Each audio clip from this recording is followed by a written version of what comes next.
The Ghost Who Mimics My Voice Part 1, The First Echo. I first noticed it one evening while I was home alone, cooking dinner. The sound of my own voice, but not coming from my own mouth. It started subtly, like a whisper in the back of my mind.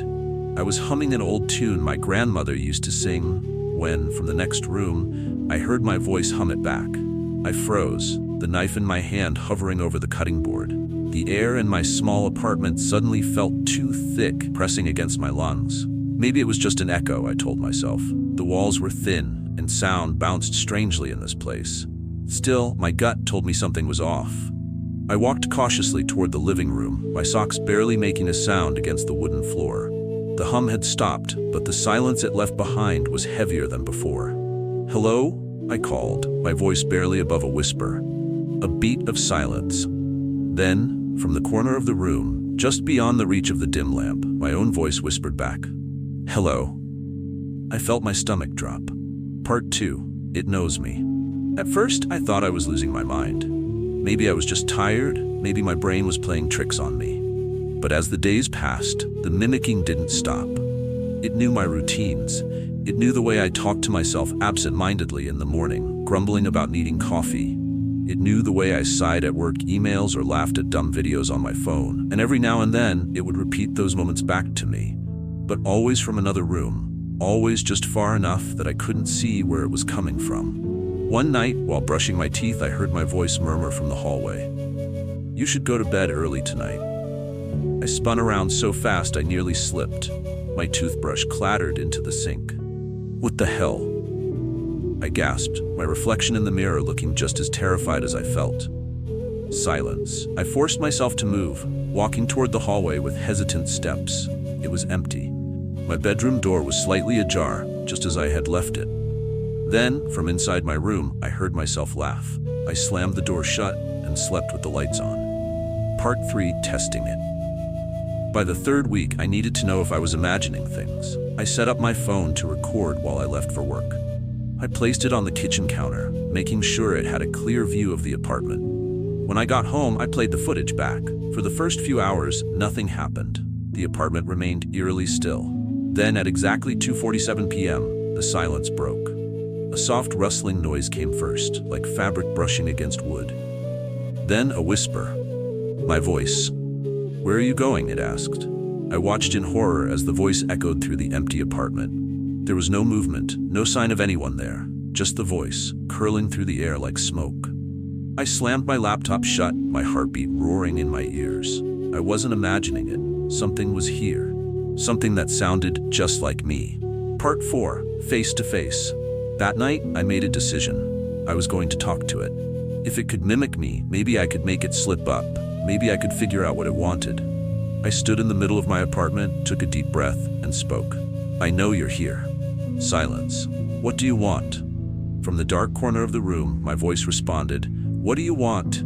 A shiver ran down my spine, but I held my ground. "You're not me."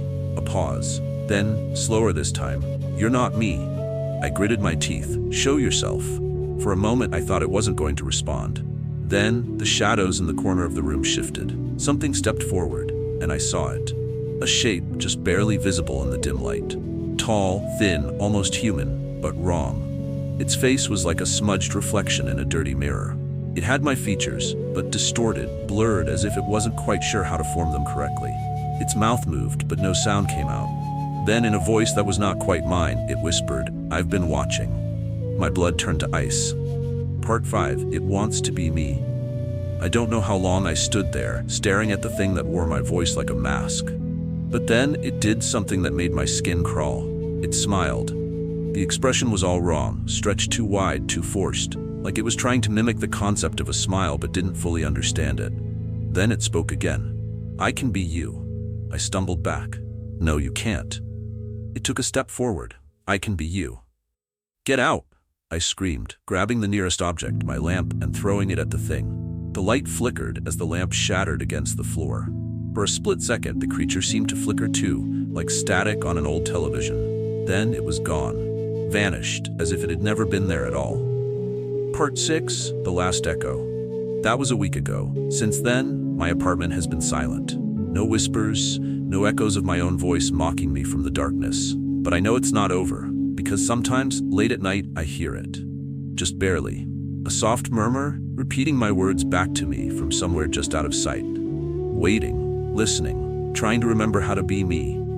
And I know one day soon it's gonna try again, and this time, it might get it right.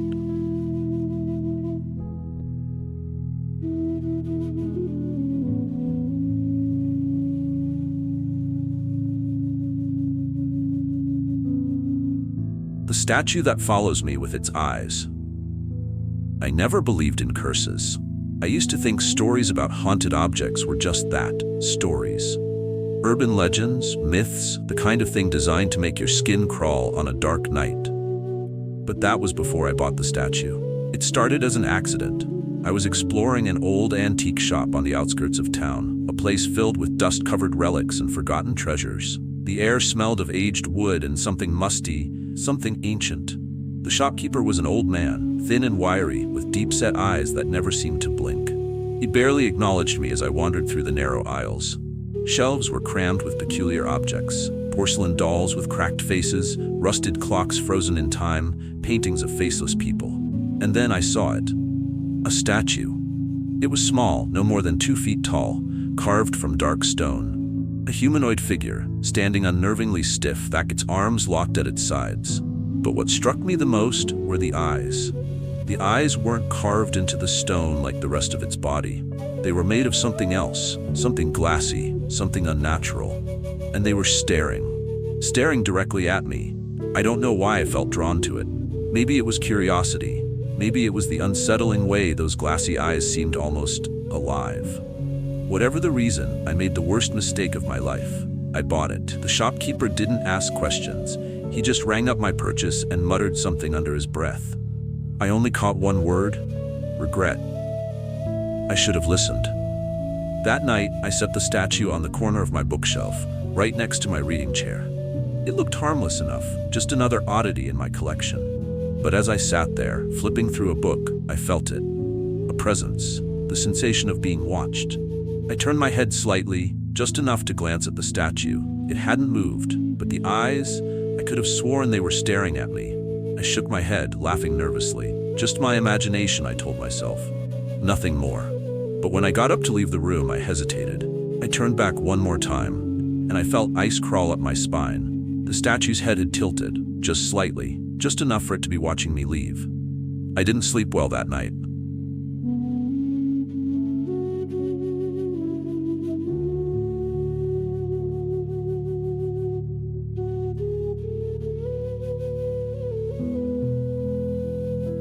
The stalker who disappeared into thin air. I first noticed him on a Monday evening. It was late, later than I should have been out. I had stayed overtime at work, pushing through a pile of unfinished reports, and by the time I finally left the office, the streets were nearly deserted. That's when I saw him. A man standing across the street. He was tall, dressed in dark clothing, his face obscured by the dim glow of a flickering street lamp. He wasn't doing anything, just standing there. Watching. At first, I ignored it. I wasn't the paranoid type.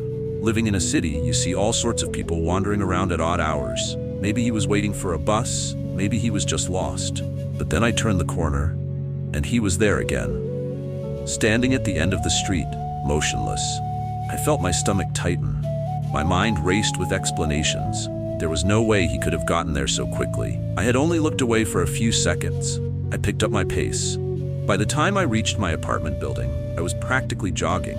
I risked a glance over my shoulder. He was gone. I let out a shaky breath, feeling stupid for letting my imagination get the best of me. The city was full of coincidences. This was nothing. At least that's what I told myself. I didn't think about him again until the next night. It was almost midnight when I heard the sound. A faint tapping. I sat up in bed, groggy and confused. My apartment was on the 5th floor. There was no way anyone could be outside my window. Tap, tap, slow, rhythmic. I swallowed hard and turned my head toward the sound. And then I saw him, standing on the sidewalk below, looking up at me. Even from this distance, I could tell it was the same man, same height, same dark clothing, and worst of all, even though I was 5 stories up, it felt like he was staring directly into my eyes. I jerked away from the window, my breath coming in ragged gasps. This wasn't normal. This wasn't a coincidence. This man, whoever he was following me. But that was impossible, because when I finally worked up the courage to look out the window again, he was gone.